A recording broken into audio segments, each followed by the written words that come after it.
আজকের ভিডিওটিতে অধঃক্ষেপণের প্রকার সম্পর্কে আলোচনা করব। প্রথমে একটু ছোট করে আমরা জেনে নেব অধঃক্ষেপণ বলতে কী বোঝায়। তো পৃথিবীর অভিকর্ষের টানে বায়ুমণ্ডল থেকে জলকণা বা বরফকণা তরল বা কঠিন অবস্থায় ভূপৃষ্ঠে নেমে আসলে তাকে অধঃক্ষেপণ বা প্রিসিপিটেশন বলা হয়ে থাকে। এবারে আসা যাক আজকের আলোচনার মূল পর্বে, অর্থাৎ অধঃক্ষেপণের রূপভেদ অর্থাৎ ফর্মস অফ প্রিসিপিটেশন। সবার প্রথমে বৃষ্টিপাত, অর্থাৎ যত রকমের অধঃক্ষেপণ হয়ে থাকে সেই অধঃক্ষেপণের মধ্যে সবথেকে গুরুত্বপূর্ণ হলো বৃষ্টিপাত। তো সবার প্রথমে এই বৃষ্টিপাত সম্পর্কে আলোচনা করব। প্রথমে একটু জেনে নিই যে বৃষ্টিপাত কাকে বলে। তো জলীয় বাষ্পপূর্ণ ঊর্ধ্বগামী বায়ু উপরের শীতল বায়ুর সংস্পর্শে এলে ঘনীভূত হয়ে জলকণায় পরিণত হয়। আর এই ছোট বড় জলকণাগুলো পরস্পর সংযুক্ত হয়ে আয়তনে বৃদ্ধিপ্রাপ্ত হয়ে থাকে এবং মাধ্যাকর্ষণ শক্তির টানে ভূপৃষ্ঠে পতিত হয়, যাকে বৃষ্টিপাত বা রেইনফল বলে। এবার এই বৃষ্টিপাতের প্রকারভেদ কি কি আছে, অর্থাৎ কত রকমের বৃষ্টিপাত আমাদের ভূপৃষ্ঠের উপরে হয়ে থাকে। প্রথমে আলোচনা করব পরিচলন বৃষ্টিপাত বা কনভেকশনাল রেইনফল। এক্ষেত্রে কিভাবে বৃষ্টিপাত হয় না, এই দিনের বেলায় প্রখর সূর্যকিরণে স্থলভাগ সংলগ্ন জলভাগ উত্তপ্ত হলে জলীয় বাষ্প বায়ুতে মেশে, আর জলীয় বাষ্পপূর্ণ আর্দ্র বায়ু হালকা হওয়ায় উপরে উঠে প্রসারিত ও শীতল হয়ে ঘনীভূত হয় এবং কিউমুলো নিম্বাস মেঘ সৃষ্টি করে। আর এই মেঘ থেকে বজ্রবিদ্যুৎ সহ প্রবল বৃষ্টিপাত হয়। একে এই পরিচলন বৃষ্টিপাত বলা হয়ে থাকে। তো পাশের ছবিটা দেখলে তোমরা এই বিষয়টা আরো ভালোভাবে বুঝতে পারবে। তো দেখো, এইটা হচ্ছে জলভাগ। এই জলভাগের জল সূর্যতাপে উত্তপ্ত হচ্ছে, জলীয় বাষ্প তৈরি করছে এবং সেই জলীয় বাষ্প ঊর্ধ্বমুখী হয়ে উপরের যে শীতল বায়ু, সেই শীতল বায়ু দ্বারা যখন সেই জলীয় বাষ্প ঠান্ডা হচ্ছে তখন ঘনীভূত হয়ে ছোট ছোট জলকণায় পরিণত হয় এবং সেখান থেকে বৃষ্টিপাতটা হচ্ছে। তো এই ধরনের যে বৃষ্টিপাতটা হয়ে থাকে সেই বৃষ্টিপাতকে বলা হয় পরিচলন বৃষ্টিপাত বা কনভেকশনাল রেনফল। আরেক ধরনের বৃষ্টিপাত হয়, সেটা হলো শৈলক্ষেপ বৃষ্টিপাত বা ওরোগ্রাফিক রেনফল।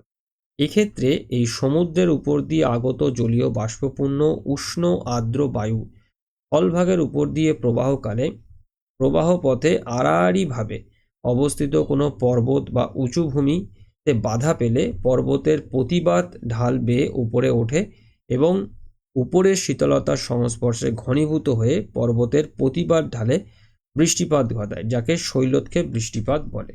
তো শৈলত কথাটার সঙ্গে এই পর্বত বা উচ্চভূমি ব্যাপারটা জড়িত, অর্থাৎ এই জলীয় বাষ্পপূর্ণ আর্দ্র বায়ু যদি তার প্রবাহ পথে এরকম কোনো পর্বত বা উঁচু ভূমিতে বাধা পায় তখন সেই আর্দ্র বায়ু কি হয় না, আস্তে আস্তে উপরের দিকে উঠতে থাকে ওই ঢাল বরাবর এবং উপরের দিকে উঠে শীতল হয়ে পড়ে এবং ঘনীভূত হয়। তারপরে ওই পর্বতের যে প্রতিবার ঢাল হচ্ছে সেই ঢালটা যে ঢালে এই জলীয় বাষ্পপূর্ণ বায়ুটি বাধা পাচ্ছে, এই প্রতিবার ঢালে বৃষ্টিপাত ঘটাচ্ছে।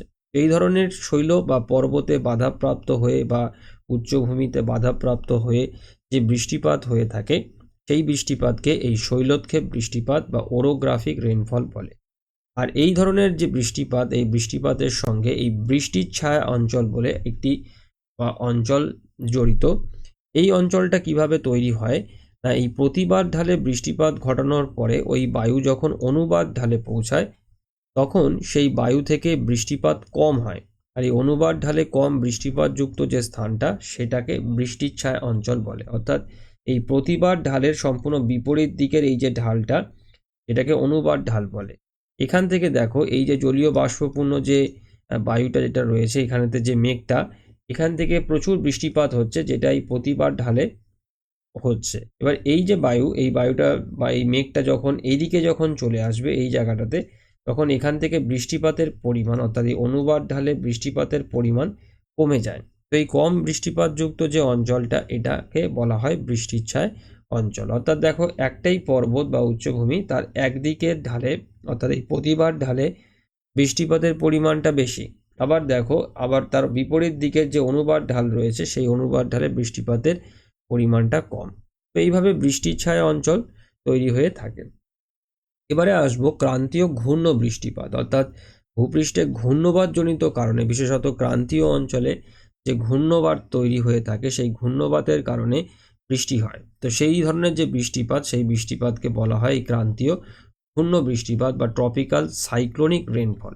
এক্ষেত্রে এই ক্রান্তীয় অঞ্চলে গভীর নিম্নচাপ সৃষ্টি হলে এই পার্শ্ববর্তী অঞ্চলের উষ্ণ আর্দ্র বায়ু প্রবল বেগে ঘুরতে ঘুরতে নিম্নচাপ কেন্দ্রে প্রবেশ করে এবং ঊর্ধ্বগামী হয়। আর এই উপরের শীতলতার সংস্পর্শে ঘনীভূত হয়ে প্রবল বজ্রবিদ্যুৎ সহ ঝড় বৃষ্টি হয়। এটাকেই ক্রান্তীয় ঘূর্ণ বৃষ্টিপাত বলে। তো দেখো পাশের এই যে ছবিটা রয়েছে, ছবিটা দেখলে তোমরা বুঝতে পারবে বিভিন্ন দিক থেকে। দেখো এখানেতে একটা নিম্নচাপ কেন্দ্র তৈরি হয়েছে, সেই নিম্নচাপ কেন্দ্রে বিভিন্ন দিক থেকে বায়ু, উষ্ণ এবং আর্দ্র বায়ু প্রবাহিত হয়ে আসছে। এসে কি হচ্ছে, এখানটাতে একটা ঘূর্ণাবর্ত তৈরি করছে, যে ঘূর্ণাবর্তের মাধ্যমে এই উষ্ণ এবং আর্দ্র বায়ুটা আস্তে আস্তে উপরের দিকে উঠে যাচ্ছে। উপরের দিকে উঠে ঘনীভূত হয়ে বৃষ্টিপাত হয়ে ওই উষ্ণ আর্দ্র বায়ুর মধ্যে থাকা যে জলীয় বাষ্প, সেই জলীয় বাষ্প ঘনীভূত হচ্ছে, জলকণায় পরিণত হয়ে মেঘ তৈরি করে এইখানে বৃষ্টিপাত হিসেবে ঝরে পড়ছে। তো এই ধরনের এই ক্রান্তীয় ঘূর্ণাবর্ত তৈরির মাধ্যমে যে বৃষ্টিপাতটা হয়ে থাকে, সেইটাকে এই ট্রপিক্যাল সাইক্লোনিক রেনফল বলে। ট্রপিক্যাল বলার কারণ এই ধরনের ঘূর্ণাবর্ত এই ক্রান্তীয় অঞ্চলে তৈরি হয়ে থাকে, যে কারণে এটাকে এই ট্রপিক্যাল বা ক্রান্তীয় ঘূর্ণ বৃষ্টিপাত বলা হয়। আর এক ধরনের বৃষ্টিপাত হয় যেটা হলো এই নাতিশীতোষ্ণ সীমান্ত বৃষ্টিপাত। এক্ষেত্রে দেখো এই মধ্য অক্ষাংশের নাতিশীতোষ্ণ অঞ্চলে উষ্ণ আর্দ্র বায়ুপুঞ্জ ও শীতল শুষ্ক বায়ুপুঞ্জ মিলিত হয়ে সীমান্ত গঠিত হয়। এই সীমান্ত বরাবর হালকা উষ্ণ ভারী হালকা উষ্ণ বায়ু ভারী শীতল বায়ুর উপরে ওঠে এবং জলীয় বাষ্প ঘনীভূত হয়ে দীর্ঘস্থায়ী ঝিরঝিরে বৃষ্টিপাত হয়ে থাকে। অর্থাৎ দুটো ভিন্ন তাপমাত্রার বায়ুপুঞ্জ একে অপরের সঙ্গে যখন মিলিত হচ্ছে, সেই মিলিত অঞ্চলে একটা সীমান্ত বা ফন্ট তৈরি হচ্ছে। দেখো এই জায়গাটাতে, তো এই যে ফন্টটা তৈরি হচ্ছে সীমান্ত, এই সীমান্ত বরাবর কি হচ্ছে, আমরা জানি যে উষ্ণ বায়ু হালকা হয় আর শীতল বায়ু ভারী, যে কারণে এই শীতল বায়ুর এই যে সীমান্তটা যেখানেতে রয়েছে এই জায়গাটাতে, এইখান থেকে এই উষ্ণ বায়ুটা এই শীতল বায়ুর ওপর থেকে কি হচ্ছে না ওপরের দিকে উঠে যাচ্ছে। এবং এইটা যখন হয় তখন কি হয়, এই উষ্ণ বায়ু উষ্ণ বায়ুর মধ্যে থাকা যে জলীয় বাষ্পটা আছে, সেই বাষ্পটা কি হচ্ছে এই শীতল বায়ুর সংস্পর্শে আসায় ঘনীভূত হয়ে মেঘ তৈরি করছে এবং সেখান থেকে হালকা ঝিরিঝিরি বৃষ্টিপাত হচ্ছে। মানে এই যে সীমান্তটা তৈরি হচ্ছে, অর্থাৎ যেখানে দুটো ভিন্ন তাপমাত্রার বায়ুপুঞ্জ মিলিত হচ্ছে, সেই সীমান্ত বরাবর এই উষ্ণ বায়ু অর্থাৎ উষ্ণ বায়ুপুঞ্জের মধ্যে থাকা যে উষ্ণ বায়ু, সেই বায়ুর মধ্যে যে জলীয় বাষ্প, সেটা ঘনীভূত হচ্ছে শীতল বায়ুর সংস্পর্শে, শীতল বায়ুপুঞ্জের সংস্পর্শে আসা মাত্র এবং ঘনীভূত হয়ে মেঘ তৈরি হচ্ছে এবং এই সীমান্ত অঞ্চলে হালকা ঝিরিঝিরি বৃষ্টিপাত হয়। তো এই ধরনের যে বৃষ্টিপাতটা হয়, এটা মূলত নাতিশীতোষ্ণ অঞ্চলে হয়ে থাকে। নাতিশীতোষ্ণ অঞ্চলতে যে টেম্পারেট সাইক্লোন বা নাতিশীতোষ্ণ যে ঘূর্ণাবর্তগুলো তৈরি হয় এই সীমান্ত তৈরির মাধ্যমে, সেই সময়তে এই ধরনের বৃষ্টিপাত হতে দেখা যায়। এই বৃষ্টিপাত খুব ঝিরঝিরে এবং দীর্ঘস্থায়ী, অনেক দিন ধরে এই বৃষ্টিপাতটা চলতে থাকে।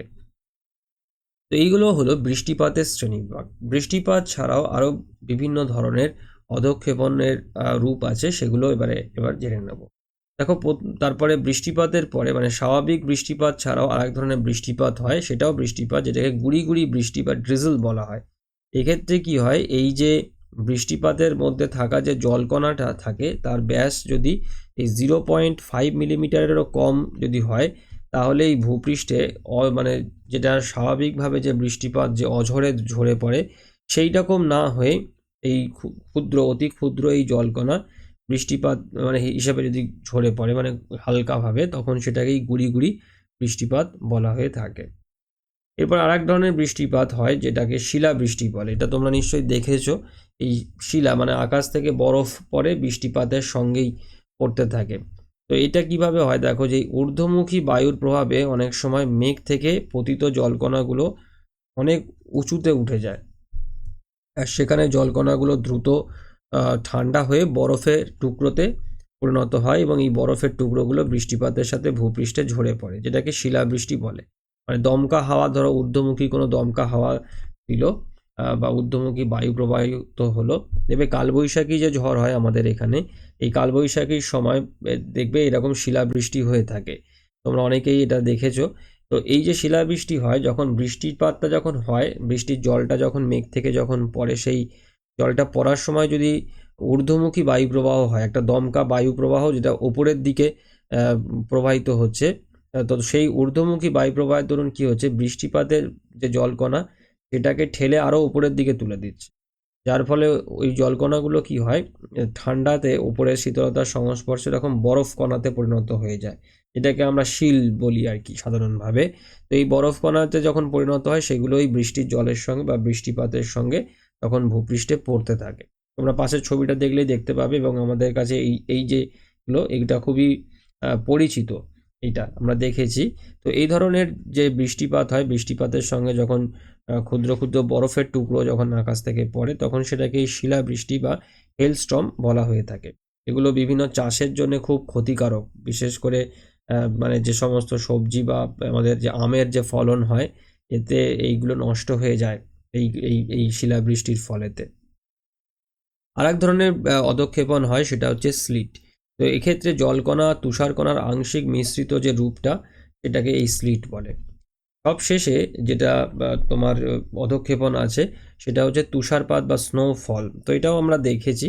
তো শীতপ্রধান দেশে এবং উঁচু পার্বত্য অঞ্চলে জলীয় বাষ্পযুক্ত বায়ু হিমাঙ্কের থেকে কম উষ্ণতায় ঘনীভূত হলে তুষারকণার বদলে সরাসরি এই বরফ কণা বা তুষারে পরিণত হয়। তো এই যে মানে তুষার যেটা হয়, এটা মাধ্যাকর্ষণের টানে এই বৃষ্টিপাত হিসেবে, এই সরি তুষার হিসেবে ভূপৃষ্ঠে ঝরে পড়ে। তো এটাকে বলা হয় এই তুষারপাত। অর্থাৎ যে সমস্ত জায়গা খুবই ঠান্ডা, বিশেষ করে এই বায়ু যেখানে হিমাঙ্কের নিচে থাকে, মানে মাইনাস, মানে নিচে, মানে 0 ডিগ্রির নিচে যেখানেতে তাপমাত্রা থাকে, সেখানে এই যখন জলীয় বাষ্পপূর্ণ যে বায়ু, সেই বায়ুটা যখন ঘনীভূত হয়, সেটা কি হয়, এই জলকণায় পরিণত হয় না। জলকণায় পরিণত না হয়ে সরাসরি এই বরফ বা তুষারেতে পরিণত হয়ে যায়, এবং যেটা এই অধঃক্ষেপণ রূপে ভূপৃষ্ঠে পড়তে থাকে। পাশের ছবিটা দেখো, তোমরা দেখলে বুঝতে পারবে।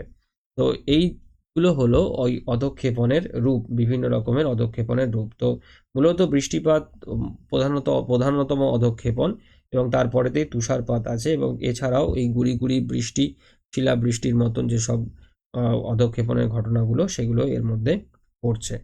তো আজকের ভিডিওটি আমি এখানেতেই শেষ করলাম। সবাই ভালো থেকো। Thank you.